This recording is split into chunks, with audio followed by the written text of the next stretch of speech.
The city of Moscow, Idaho was shaken on November 12, 2022. What took place is nothing short of pure malevolent evil. 4 college students, Ethan Chapin, Madison Mogan, Xana Kernodle, and Kaylee Goncalves, all between the ages of 20 and 21. Each student was found murdered, stabbed to death in their sleep by an unknown intruder. Up until this past week, the public has had virtually no information from authorities related to leads, suspects, or any kind of evidence that could close this case and put the minds of everyone in Moscow, Idaho to ease. However, recently, police and prosecutors have released to the public sensitive information regarding the current prime suspect, who is awaiting trial and indictment for the unspeakable quadruple homicide that the whole country is still reeling from. The most current and most damning information being provided to the public at the moment is through a signed affidavit from one of the 2 survivors of the attack. Originally, authorities claimed to have suspected that the 2 surviving girls had slept through the attack and the whole thing had occurred unbeknownst to them, due to their bedrooms being on the basement level of the house and there being no signs of intrusion there. However, since the release of the affidavit, among other court documents, we have learnt a far more detailed description of the timeline of events, in which I will recount for you now. November 12th. Kaylee and Madison were confirmed to have been spotted having drinks at the Corner Club bar in downtown Moscow. Meanwhile, coincidentally, Ethan and Xana were seen at the local Sigma Chi house that same night. These sightings and timeline of events have all been corroborated by security footage and witness statements. Both the surviving roommates were also out that evening, according to police. November 13th, 1:40 a.m. Kaylee and Madison are seen on video at Grub Truck, a local food vendor. Shortly after, they used a private individual for a ride home. They returned to their off-campus shared accommodation at 1:45 a.m. Roughly the same time, around 1:45 a.m., Ethan and Xana would also return to the accommodation and turn in for the night. Ethan did not live with the girls, but would often spend the night there with his girlfriend Xana.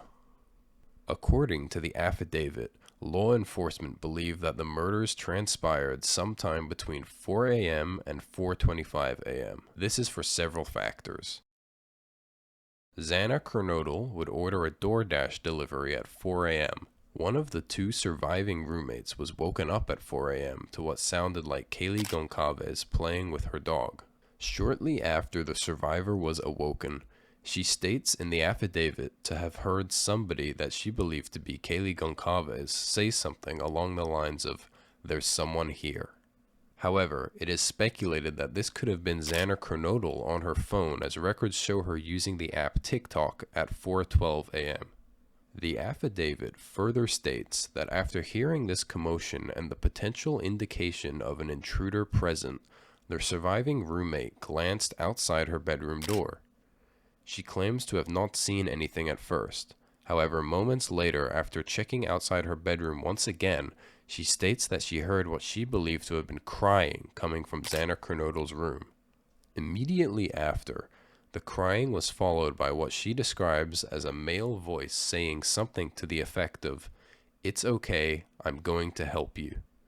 After becoming increasingly uneasy and frightened, the surviving roommate decided to open her door and check the hallway one more time, to which she states in the affidavit that she saw, quote, "a man in black clothes and a mask walking past her." She states that she froze and stood completely still in fear and shock, but was left unharmed. Within the contents of the affidavit, the survivor states her description of the man as he was walking away to the house's sliding glass door outside. She states he was 5'10" or taller, not very muscular, but athletically built, with bushy eyebrows. More evidence released in court states that at 4:17 a.m., a security camera less than 50 feet away from Xana Kernodle's room picked up audio of a barking dog and distorted sounds which could be heard as voices and whimpering sounds, followed by a loud thud. On the morning of the 13th, the two survivors called friends over to the accommodation as they were unsure of the condition of their believed to be unconscious roommates. At 11:58 a.m., the authorities were called to the scene. The 4 lifeless bodies were found and recovered shortly afterwards. It is stated that the first responders had no suspicions whatsoever of any of the students in the house at the time. The victims were all stabbed multiple times fatally. The 4 students were likely all in bed or asleep at the time of the attacks. Some had defensive wounds to indicate a struggle. An autopsy report concluded that there were no signs of sexual assault on any of the victims. In the following days and weeks, memorials and vigils were held, along with multiple interviews and broadcasts of the friends and family of all those involved in the horrific event. After the bodies were discovered, police reviewed and combed through surveillance footage from the surrounding area.